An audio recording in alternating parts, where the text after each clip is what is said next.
आप वहाँ आ रही है ना मिस रचना? हाँ बिल्कुल, अभी आ रही हूँ मैं।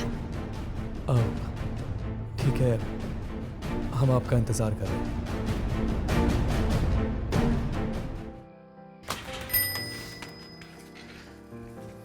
रचना, तुम इस टाइम यहाँ क्या कर रहे हो? एक्चुअली रचना, मैं ये देखने आया था कि तुम क्या कर रही हो, पर फिर मुझे लगा कि रात बहुत हो गई है तो मैंने सोचा सुबह तक बाइक पर बैठ के तुम्हारा इंतजार कर लेता हूँ।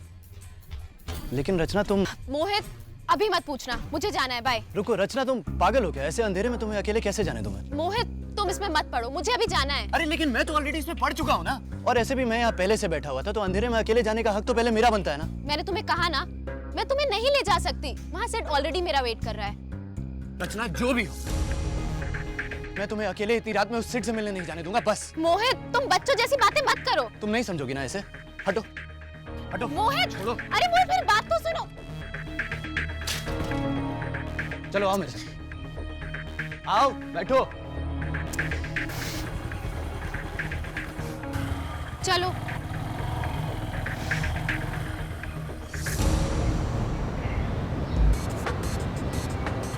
रुको रुको, बाइक रोको। अरे यहाँ कहाँ? अरे रचना रुको, कहाँ जा रही हो तुम यहीं रुको। अरे लेकिन कहाँ? वहीं रुको, मैं आती हूँ। अरे रचना, ऐसे अंधेरे में अकेले कहाँ जा रही हो? अरे बोला ना तुम यहीं रुको, मैं आती हूँ।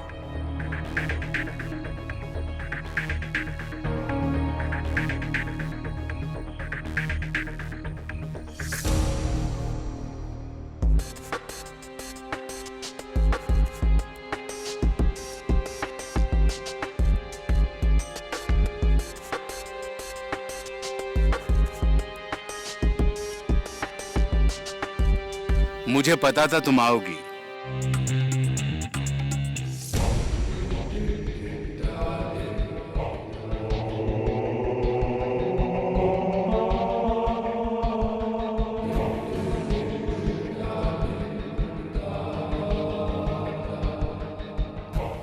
बैठो।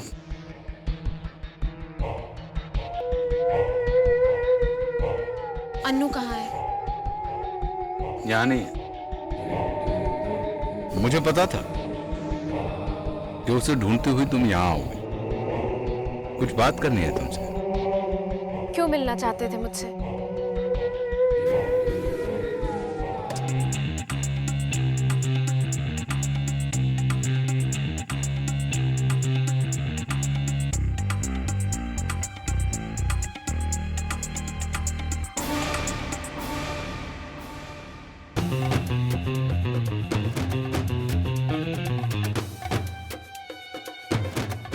ये तो सिड है।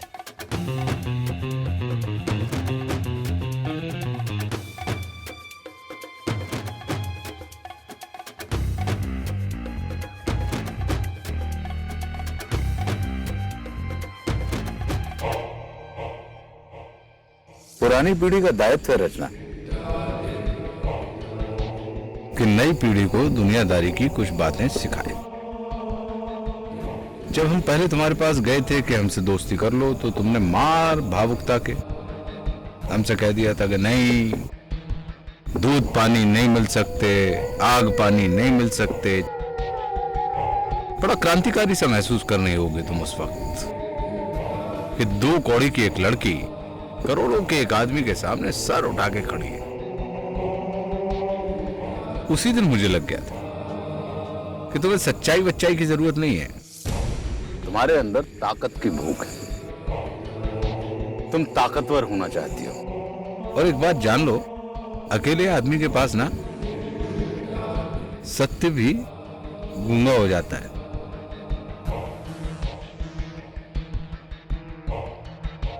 और जो बड़े लोग हैं वो हमेशा कहा करते थे कि सत्य में ताकत नहीं होती,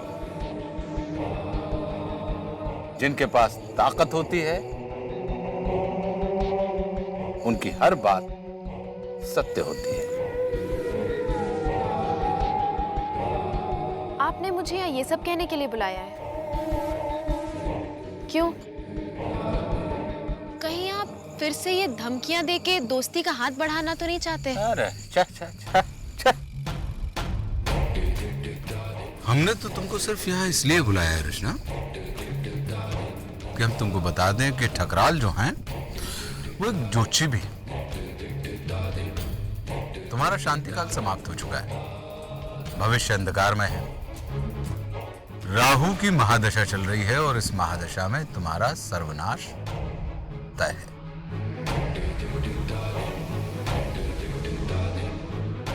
और जितने जल्दी तुम्हारा सर्वनाश होगा उससे जल्दी लोग तुम्हें भूल जाएंगे।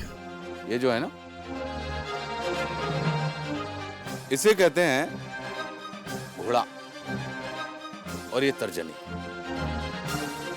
इस तर्जनी की जब इस घोड़े के ऊपर सवारी होती है और हल्की सी हरकत होती है ना, तो उसके ठीक सामने से एक सरसर आता हुआ छोटा सा बारूद का टुकड़ा निकलता है और 2 सेकंड में तुम्हारी दुनिया बेमतलब हो जाएगी। तो तुम मुझे खत्म कर दो अभी, क्योंकि अगर तुमने मेरे करीबी किसी को भी हाथ लगाया ना तो तुम भी नहीं बचोगे। मैं तुम्हें जीने नहीं दूंगी। क्या इतनी जल्दी नहीं? हमने तुम्हारे लिए एक बहुत ही मासूम सा प्लान बनाया है।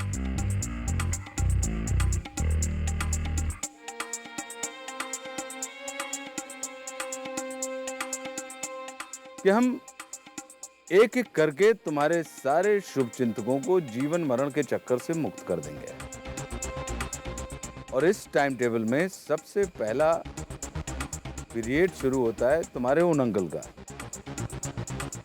सत्यमेव जयते परेड थम दिवाकर पांडे। देखो क्या कर सकती हो तुम उनके लिए, कोशिश करके देखो बचाने की। दिवाकर को बोलना कि उसके नाम का अर्थ होता है सूर्य, और कल का सूर्योदय उसके जीवन का अंतिम सूर्योदय होगा। ये हमारा वादा है। इस चांद की छांव में।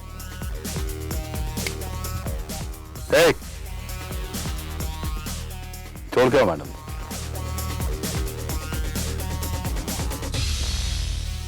मुझे अभी खत्म कर दो ठकराल, वरना तुम बहुत पछताओगे।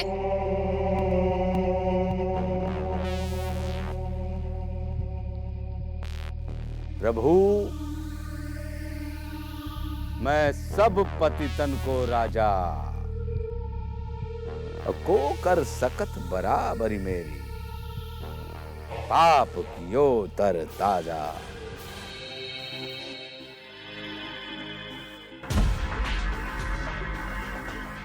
पापा, पापा, पापा जल्दी उठिए, उठिए। इतनी रात का बेटा क्या हुआ मोहित? पापा, वो ठकराल ने दिवाकर अंकल को मारने की धमकी दी है। क्या? लेकिन तुम वहां गई क्यों?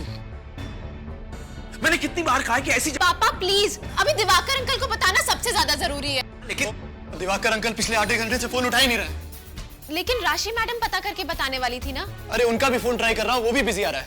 हे भगवान, पता नहीं वो कहाँ होंगे। एक काम करती हूँ, मैं सिड को कॉल कर लेती हूँ। हो सकता है वो और उसके फ्रेंड कुछ मदद कर दे। नहीं रचना,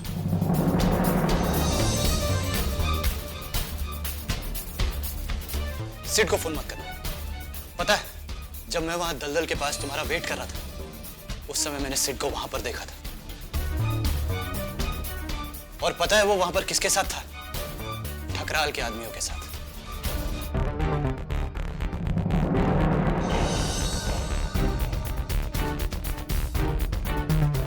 मोहित, सिड वहां दूर दूर तक नहीं था। ठकराल ने उसे कोई गलत रास्ते पे भेज दिया था, नहीं तो वो मुझे वहीं मिलने वाला था। रचना, सिड वहीं पर था। मुझे पता था तुम नहीं मानोगे, ये इसलिए मैं उसके फोटोज खींच के लाया हूं। लो देख लो।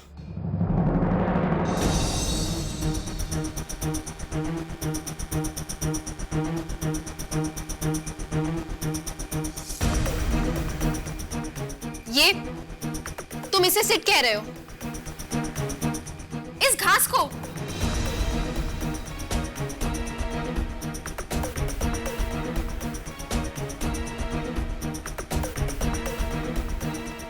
मोहित, तुम इस वक्त बच्चों जैसी बातें मत करो। हमारे पास टाइम नहीं है। रचना, मैं सच बोल रहा हूँ।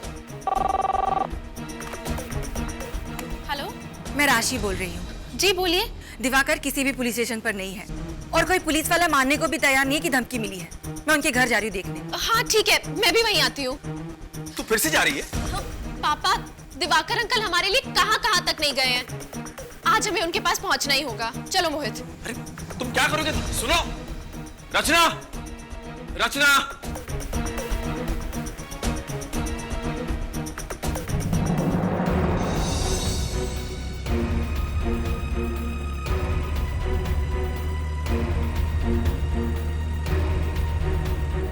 अरे दिवाकर अंकल फोन उठा ही नहीं रहे। कोई बात नहीं, तुम ट्राई करते रहो।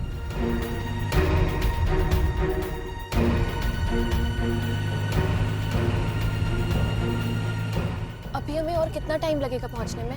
मेरे ख्याल से मैं सभी पहुंच ही गए हैं। आई होप कि ठकराल के आदमी हमारे पहले ना पहुंचे।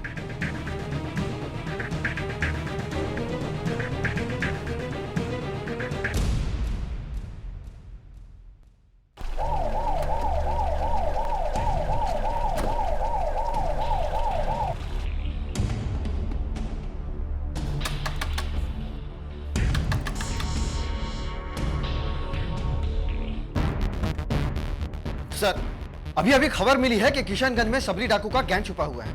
आपका फोन नहीं लग रहा था, इसलिए मैं खुद ही जल्दी में आ गया। खबर किसने दी है?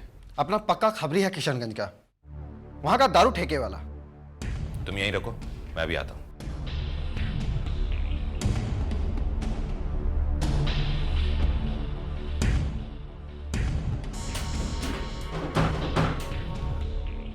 Yes sir.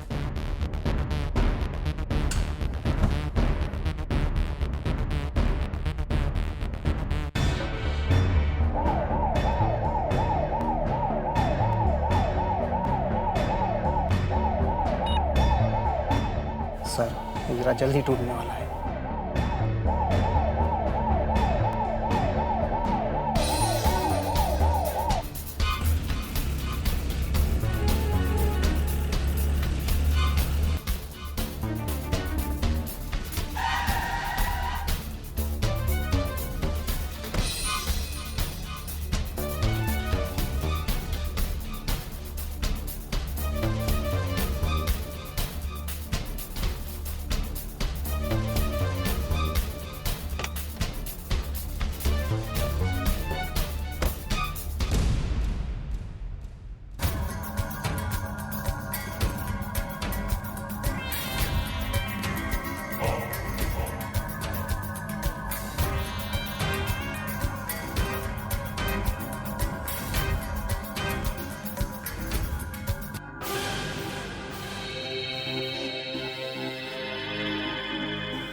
पापा, अभी नीचे देखा, बहुत सारे लोग घनमन लेके खड़े थे।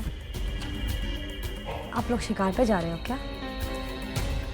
ऐसा ही समझ लो। फिर तो बहुत बड़ा शिकार होगा, है ना? जो इतने सारे शिकारी एक साथ जा रहे हैं।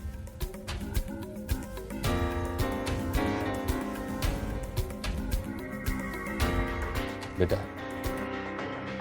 शिकार को मार के दीवार पर टांगने के लिए सिर्फ एक गोली काफी होती है, लेकिन उसको जंगल से, उसकी माल से बाहर निकालने के लिए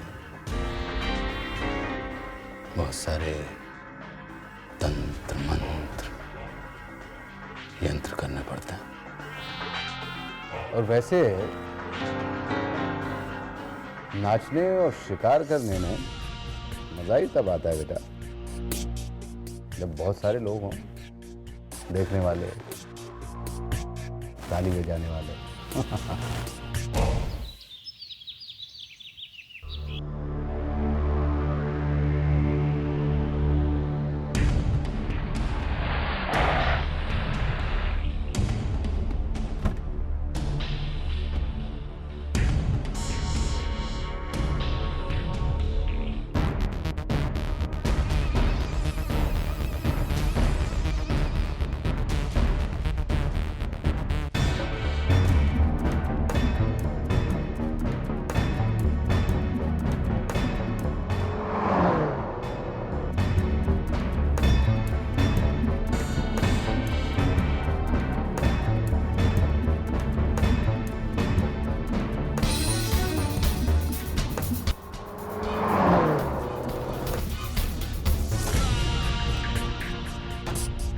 ओह, तो ये घात लगाई है तुमने?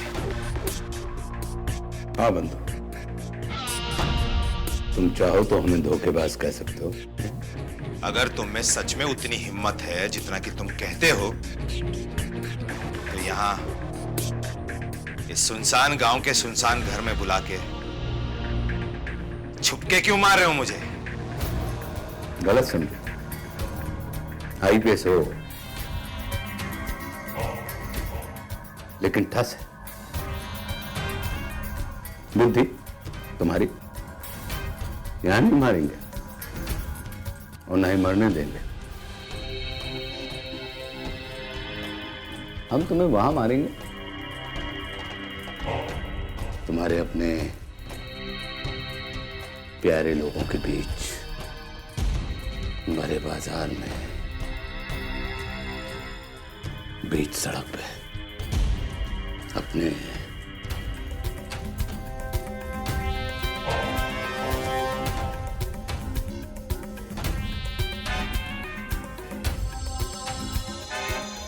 अपने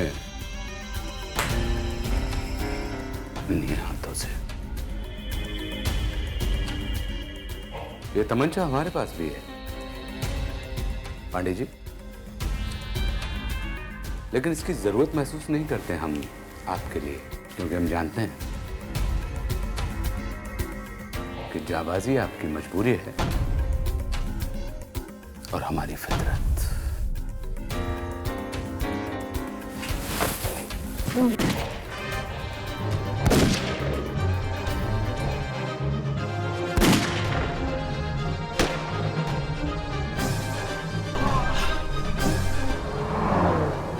दिवाकर अंकल, कहाँ हो आप?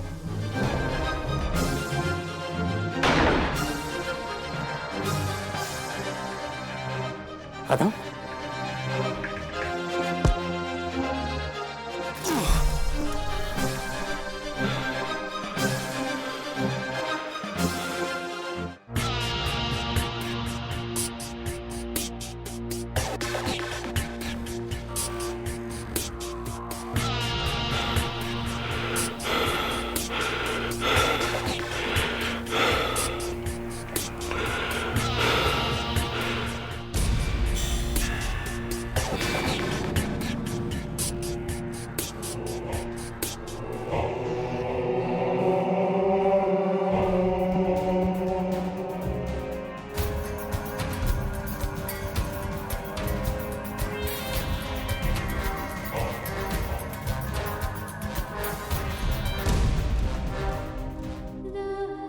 इतनी निर्दयता, ठकराल तेरे दिल में कितनी कालीख है जो तू ऐसी हैवानियत के अंधेरे में भी जी लेता है, जिसकी मुट्ठी में पूरी दुनिया है।